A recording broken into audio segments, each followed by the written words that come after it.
Hi, my name is Lisa Medved, and this is my slide presentation on legal aspects of teacher evaluation. First article I read was the Teacher Evaluation and Issue Overview. Basically defines the teacher evaluation as a process to rate teachers' performance. Over the several of the past years, there have been a lot of change in teacher evaluations, and there are many factors affecting that change, including new research, the idea of teacher effectiveness and how it is tied to student achievement, rewriting of state laws that lead to changes in the teacher evaluation process, and the need by many to be able to remove poorly performing teachers from classrooms.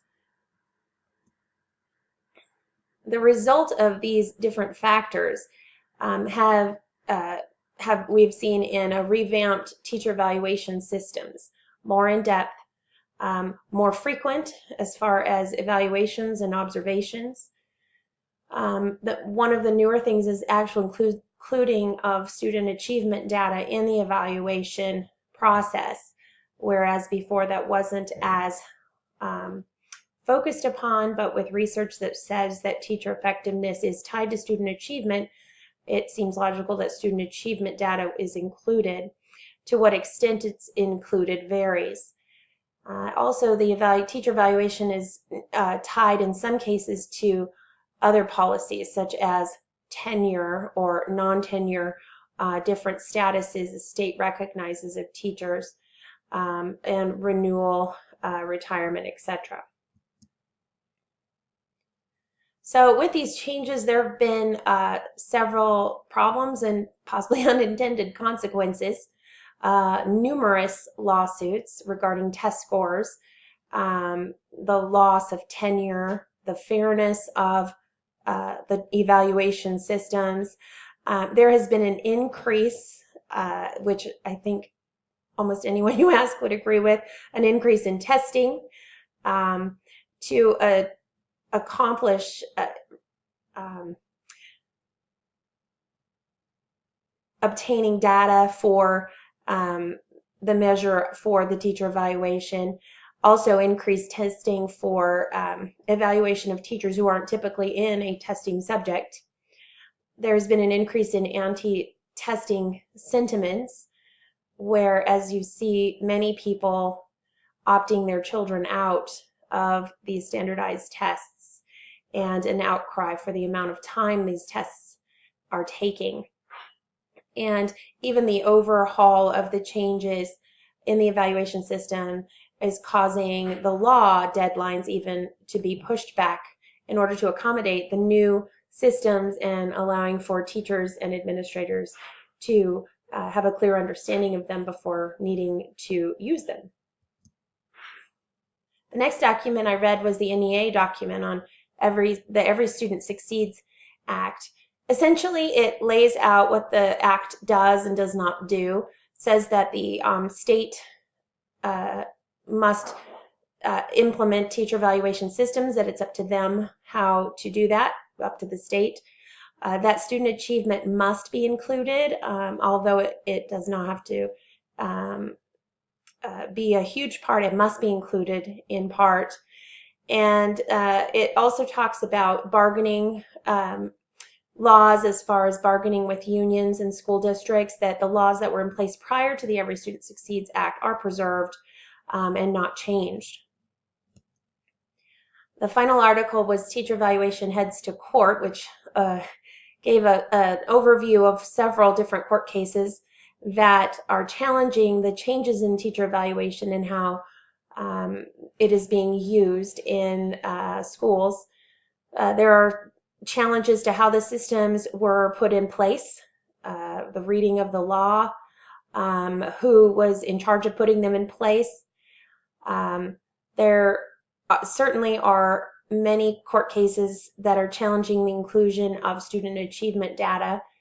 Student achievement data, although tied to teacher effectiveness, can also provide misinformation as far as teacher effectiveness or what's actually going on with the teacher, and it's just a glimpse So there's challenges to how much student achievement data weighs upon the evaluation, and how to account for different populations within student schools, because they vary so widely.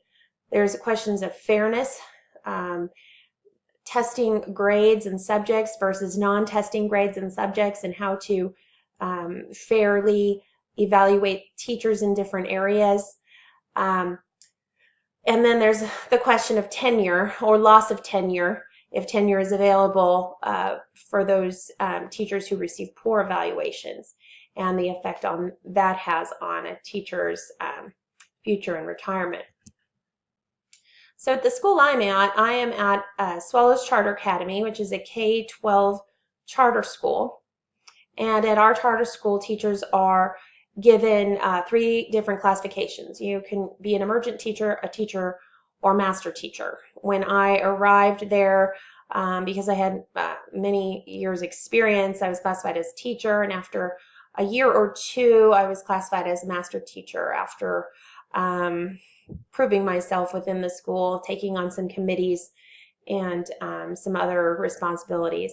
So as a master teacher, I received 2 formal evaluations each year, and then every 3 years receive a summative evaluation.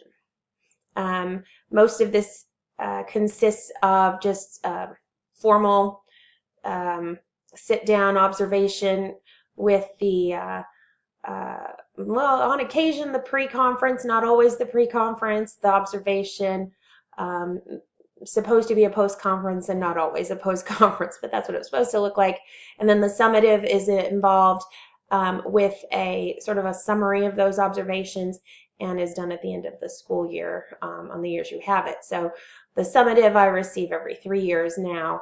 When I first came, I had the observations, and I had the summative every year. As an emergent teacher,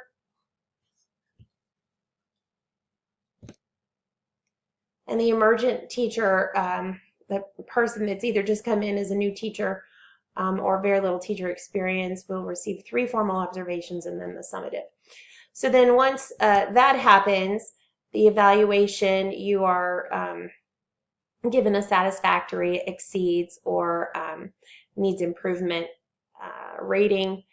The evaluation can have an impact on the renewal of your contract. So our contract at this charter school is a yearly contract.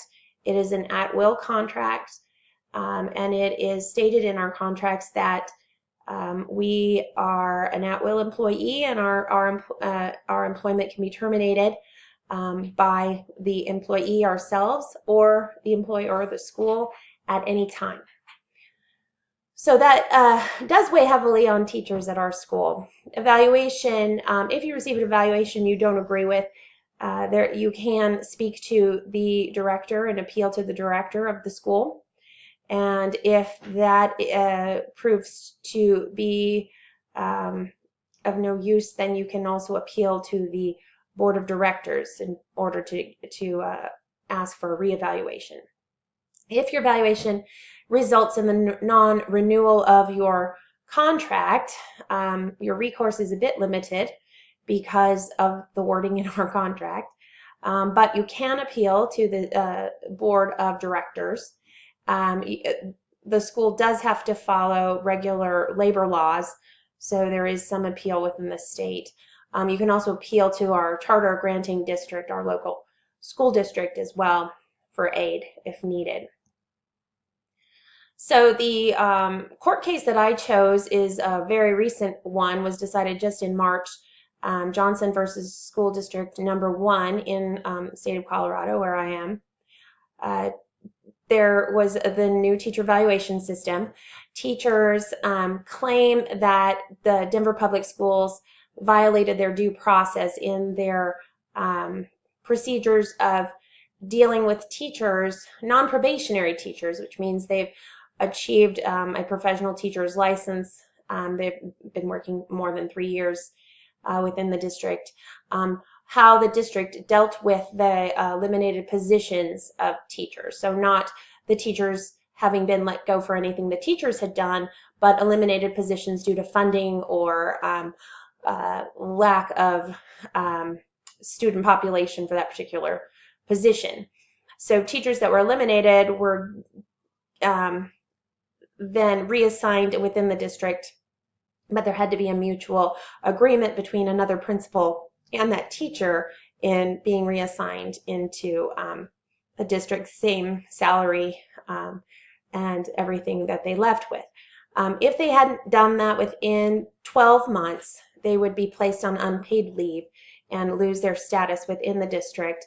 And then when they did eventually receive a job within that district, they'd have to start from step one. So the court actually ruled in favor of the district, saying that tenure was not a guarantee in the state of Colorado in our laws, and so that the teachers were not harmed in any way by the process that the Denver Public Schools took when dealing with teachers who were eliminated or in eliminated positions. So after all of this, in reflection, I realized that it is essential and going to be essential as an administrator to know the laws of teacher evaluation in federally, state-wise, that they change. It's going to be essential to know exactly what the district I work for or the school I work for, the policy they have in place as far as teacher evaluation. And it's going to be essential to follow it because I think that the evaluation process is only as strong as the fidelity to which you are following the process or the policy. Certainly there could be room for change, but whatever is in place at the time of me being an administrator is what's going to need to be followed, and followed very, very closely to eliminate any question of whether or not teachers or employees have received fair treatment in their evaluations. So thank you for listening and have a great night.